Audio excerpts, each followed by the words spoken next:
Bloomberg Audio Studios. Podcasts, radio, news. Let's talk about tariffs, because President-elect Donald Trump proposing tariffs on Canada, Mexico, China, and the EU, resulting in more questions than answers about how his administration will implement them and how fast. Ryan Petersen of Flexport writing, we're seeing strong demand for ocean freight. It could be driven by a multitude of factors: fear of a potential IAL strike and tariff increases, earlier than usual Lunar New Year, plus a strong economy. Ryan joins us now. Ryan, really interesting there when you think about this increased demand for ocean freight. You name a number of factors as we just walked through. Is that taking share from other methods, or is this just the pie growing bigger? Well, I think what you're seeing is a pull forward. So it's taking share from the future. That people are trying to get goods in before a potential strike or tariffs. If you're concerned about those things, which you should be, and you have the option, you have the flexibility in your supply chain, you want to get the goods in as soon as possible to avoid the disruption. And how much can we draw on the experience of the 2016 election and the first Trump administration when it comes to mapping out the potential impacts of some of the tariffs that we're talking about? Yeah, I mean, we've seen this movie before in many ways. The tariffs weren't as disruptive as people maybe expected them to be. Their tariffs have existed, throughout all of human history. It's basically how governments always funded themselves. So people are able to adapt to this. It's not huge shock, but it is. The big thing right now is the uncertainty. It's like, what exactly is going to hit? When is it going to hit? How is it going to hit?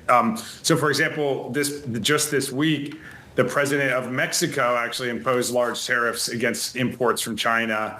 And to everyone's surprise, those actually affected Mexican fulfillment centers. So these are e-commerce warehouses who are not shipping into Mexico, but import to Mexico in order to re-export those goods to consumers in the U.S. That's a huge way that U.S. e-commerce is done, is actually out of fulfillment centers in Mexico. And this morning, late last night, the largest fulfillment centers in Mexico had to email all of their customers and cancel all their contracts. So a lot of American businesses are scrambling today to find new fulfillment opportunities, new ways to serve their customers in the U.S., even though it had nothing to do with the U.S. government. Yeah, that feels like a complete wild card. So when something like that happens, basically someone throws a deck of cards up in the air, how long does it take for a new normal to be set in place? The fun part about working in logistics, we all figured out many years ago, there's no such thing as normal, and we got to be ready for whatever happens. So it's every day a new thing. It feels like between the strikes in the Red Sea disrupting ocean freight, you've got tariffs, you've got a drought that's affecting the Panama Canal. It's you just have to be very nimble and agile if you want to run a supply chain in the modern world. Yeah, makes sense. Going back to the tariffs question that Katie was posing, the details, of course, are TBD. We don't know when, we don't know how much, but we do know that some form of these tariffs are coming on imported goods into the U.S. And the mechanics are pretty clear in terms of tariffs tend to reduce demand for these imports, at least if you're American. But you also point out that we've seen a decrease in ocean freight rates from China, and that could be an offset. So walk us through what that might mean for goods that are being imported from China and how manufacturers think about that. Yeah, we'll see. Ocean freight rates have been quite high throughout the year, sort of 2 to 3 times long-run historical averages.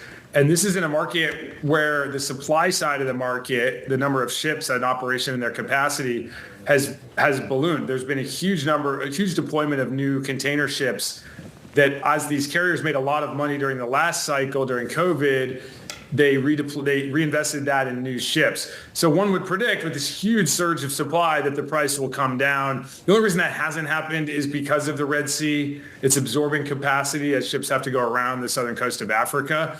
If anything is to be done and allowing container ships to return through the Red Sea, that will instantly bring the price of ocean freight down by 2/3 or so, is our guess, maybe more, probably saving companies $4,000 to $5,000 per container that they import. That's a pretty big deal. The average value of an ocean container at wholesale, the goods inside of it, is probably $100,000. So if you're talking about 25% tariffs, that's $25,000. Helps a little bit. It's not going to get you all the way back there, though. The $25,000 per container is a pretty big blow. Yeah, absolutely. And I mean, as we've been talking about, there's a lot of unknown here. And it's both about the levels that we're talking about, the final levels, whether or not we get deals negotiated with our trade partners. But when it comes to actual tariffs, in your notes, you write that there's basically only two ways that businesses can deal with new tariffs. They can absorb the cost themselves, or they can increase their prices. And the businesses that you work with, that you speak to, what are you hearing so far about which path they're actually going to follow?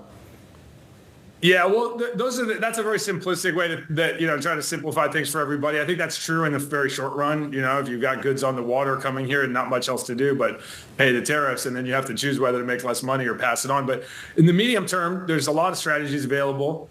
You can, by the way, make goods in the United States and you don't have to pay any tariffs. You may on the raw materials, but you won't on the finished goods, which is most of the value. You can make goods in other countries that have free trade agreements with the United States.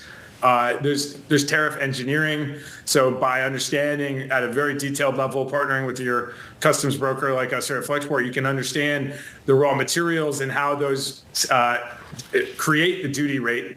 And if you change things, you may get a different duty rate. So there's a lot of opportunity to reduce tariffs over the medium term. And I think companies are getting really smart about this. Thanks to the last cycle, all of these strategies have been deployed.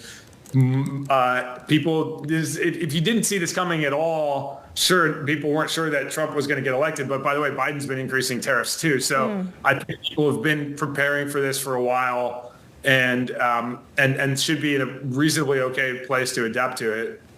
Well, Ryan, where are we on the nearshoring/onshoring narrative? Because that's been a big push over the last couple years, especially gaining steam in the pandemic. But you know better than most people that supply chains are pretty slow-moving animals. They take a long time to actually shift and move them. So where are we on that push?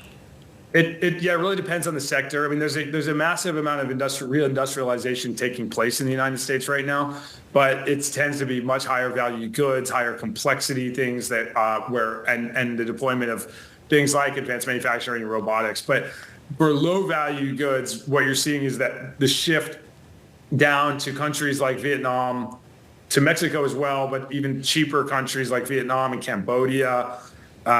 India is having quite a boom right now in exports. So it's and then certain things, China is still just a great country at manufacturing, and there are certain sectors where even with higher tariffs, it still makes economic sense to produce there because of the quality and the scale of their manufacturing capabilities. And you see it. I was in China not too long ago, and the quality of their cars is remarkable. That even with high tariffs, I think for much of the world, people are going to still want to import those cars. They're so much cheaper and better than what's produced domestically in most countries. Yeah, and at affordable prices, no less, too. Ryan, as you speak with your customers, what is the number one worry that they have for 2025 beyond tariffs? Because that is a big unknown, and it kind of hangs over everything. Yeah, I mean, short term, it's definitely this ILA, the strike on the East Coast that's looming over our heads. We had that back in October for 4 or 5 days, and then the Biden administration stepped in and kind of told them, hey, knock it off before the election. So they got to stay until January 15th, an extension of the contract. Well, that's 5 days before inauguration, obviously. So we are very much in crunch time for what happens with those negotiations. My latest understanding was that the two parties weren't even speaking to each other to get it, so the odds of a deal seemed kind of low. The demands of the union right now is not just no more automation and higher wages. They've already achieved those. The carriers and the employers have agreed to that, but they're asking for reverse automation, actually eliminate automation that already exists. All right, Ryan, great to speak with you and get your insight. That is Ryan Petersen of Flexport.